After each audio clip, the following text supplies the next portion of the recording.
మరి మధ్యనాక ఇది కారక మధ్య కప్పక ఇది ఉసయ నాదో ఇది నాదో తీసేయి.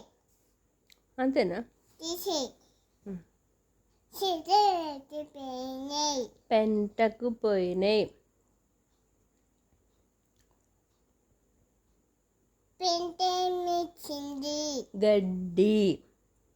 గడ్డినా? బాలు ఏం చేసినావు?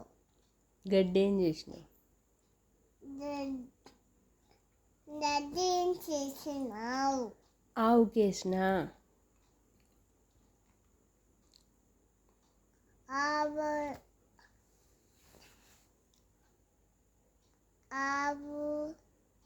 ఏమిచ్చింది?